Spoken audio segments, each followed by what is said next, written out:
My friends, good day. It looks like we're in an SOS situation. Santa Claus is a stinker.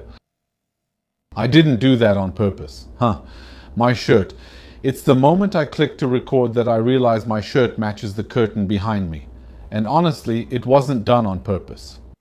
But here we are, we're going to start having a little laugh with this unintentional comic effect. We're in a very unusual situation in Europe. So first of all, we have the elections in Romania. The elections in Romania, as you know, were cancelled a few weeks ago because the people voted the wrong way. Romania is a very important sticking point for the European Union, but also for NATO, because there are NATO bases there. There are major NATO or Atlanticist projects. It's clear they didn't want them to fail due to a sovereigntist candidate's arrival. Anyway, that wasn't going to happen, no matter what. So I think they're sleeping peacefully.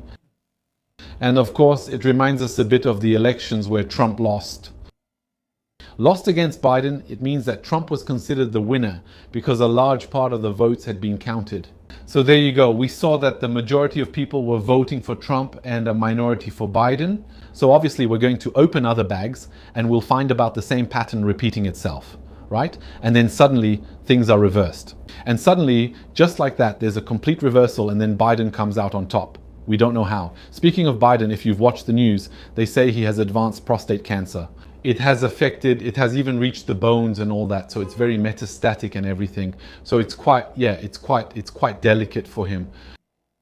But on the other hand, just as an aside, I might get accused of being insensitive, but well, these are people at a very high level and their decisions affect our daily lives. Isn't that right? So we have the right to comment in this way. The thing is, if you look, nobody understands how Biden's cancer is so advanced. Because just at the time of the elections, which wasn't very long ago, just a few months ago, at the end of last year basically, there were elections in the United States.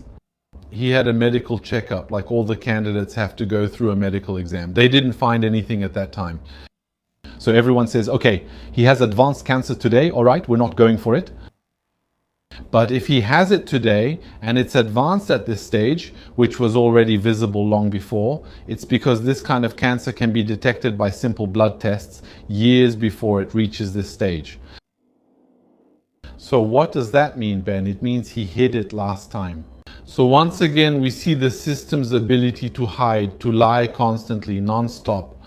And then every day we discover new things. So that was just a side note to let you know. There you go. Now, regarding Romania, this is very worrying because it means something. Maybe I should add an ingredient. To add an ingredient, today there was van der Leyen, right? Who was in London. So you have to see her with Starmer, the hugs, the cuddles, all that. There you go. She came to collect, you know. She came to harvest, quite simply. So what's happening is that the United Kingdom is coming, as far as we know today, which is confirmed at the moment I'm going to press, has just signed to allow European fishing boats from European countries to come and fish in British waters for the next 12 years. So they've just signed a 12-year agreement. And there are other things too, other concessions. But overall, what he's trying to do is to go back on Brexit. What we also see is that the European Union doesn't know the word no. All right? The European Union has no intention today of respecting the people's opinions. That means that the British, the French, already in 2005, they voted almost 55% against the European Union. It was forced on them later without their choice. United Kingdom, the British voted for Brexit. Today, Brexit is being dismantled, unraveled piece by piece. All right, and the European Union, there you go. We see some officials over there. We see von der Leyen, and then, well, they're coming to taunt the British. There you go. You wanted Brexit. Well, the United Kingdom, we don't want Brexit. So what's going to happen with what's happening today is that there will be access for fishing boats from EU countries to the United Kingdom. There will also be the United Kingdom, which will participate in the Brussels budget, so we're going to pay them. Another thing that there will be potentially is a form of free movement, plus an unconditional, unlimited alignment over time with Brussels standards. So literally, we've gone from being a member of the European Union to being a vassal of the European Union. And of course, what was the mistake? The mistake was because personally, when I voted for Brexit, I thought it was Farage. It made sense at the time. I mean, nobody said it clearly, but it was, we logically thought that it would be Farage who would lead it. What happened is that as soon as the result was known, Farage, who was in favor of Brexit, Farage was pushed aside, he stepped away. So I don't know what happened, you know. Was he threatened? Was he? We don't really know.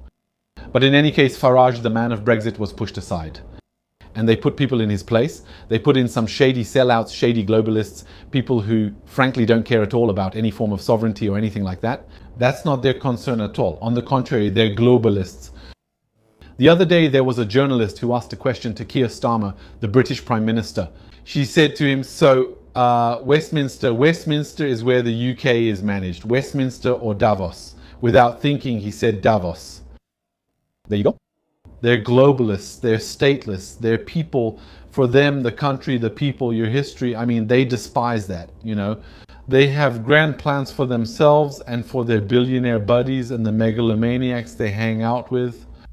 And then, well, the people, I mean, they only talk to them when elections are coming up. That way they'll vote for them, they'll vote against their own interests, and that's it. So let's get back to Romania now. What do we see? Once again, the European Union, which defines itself or operates within a hegemonic logic, goes against the will of the people. France, through Macron, manipulated the elections over there. They even asked, what's his name? Pavel something, the guy from Telegram, the head of Telegram. They asked him to block a number of Telegram channels that supported the anti-European Union candidate. So they told him, you have to go censor them.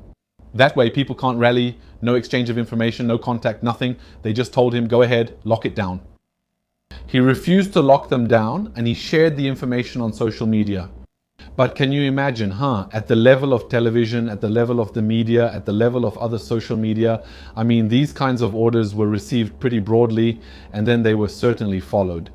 So the bottom line in any case is that Romania ends up with a pro-European Union, pro-NATO president. That's it, it's over. If they don't want it, there's only a revolution left. Because voting, you see, today's elections, actually, that's how revolutions break out. It's when people feel there's no more representation and there's a moment when your country needs you, when it's only your country when you have to shed your blood or your money. You know, you pay taxes and die for it. You know, those are the two times when it's your country, when you have the right to be proud. The rest of the time, you're just getting by. And actually, that's the reality they're heading towards today, or they're already in it. The countries of the European Union. Now, to finish, another country. France. Election 2027. What do we say? What's going to happen? The same thing. The same thing as in Romania. Speaking of Germany, you know that the AfD, Alternative for Germany, which was doing well in the polls before the elections, but then the Germans got scared. They kind of pulled the trick on them, you know, the cordon sanitaire, the Republican barrier, all that, the old Marmot trick. You put up a barrier, you know, against hate and all that. It worked, but let's imagine it hadn't worked. Imagine if Germans had still voted for Alternative for Germany. The elections would have been cancelled. Because that's how it is today. The European Union doesn't even hide anymore. The European Union, for every vote, has an outcome that it considers the favorable one as the only acceptable outcome. If people vote differently, then the elections are cancelled, we move on, and we make them vote again until we get the expected results. That's it. It's as simple as that. So in France, in 2027, what can we say? The same thing. The same thing. I don't think so today as I see it, and taking into account so if someone has another opinion, let them tell me. But based on what I see today from the European Union, which no longer respects the opinion of the people and the views of the people and democratic choices, it is quite clear that the 2027 elections will not be democratic. It is quite clear that if a clone of Macron shows up, if he sticks his nose in, he will get through. If it's someone who is against him, the elections will be cancelled. It will be called Russian interference. We'll find something, don't worry. It will be Russian interference. It will be a fascist threat. It will be whatever. The elections will be cancelled if necessary. That's where we're heading. But honestly, there are so many. I remember during the health crisis, there are so many tough but docile people who vote the way TV tells them to. Maybe the European Union won't need to go that far, but if necessary, they will. So there you have it, my friends. I know it's an observation, a bitter one. What can I say? I don't know. I don't know. It's anyway, the situation is changing. The situation is deeply changing today because the European Union is showing its claws, and now we're going straight at it. We're not pretending to be in a democracy anymore. Thank you anyway for watching this video. Behind me, it's Dubai. I'm in Dubai for now, in the United Arab Emirates. I'm not in the United Kingdom at all anymore. So there you go. There might be a few on the aviation channel. There will be a few videos, but they were already pre-recorded. And then from now on, there will be videos from different countries. I'll show you all of that. I still have a long way to go. But from the United Kingdom, I don't think there will be any videos unless I'm on a tourist trip for 2 or 3 days or for some formalities or things like that. Well, okay, I might make an exception, but there won't be any more videos from the United Kingdom. For the record, I no longer live in the United Kingdom. Thank you, my friends, for watching this video until the end, and I'll see you in the next one. See you very soon.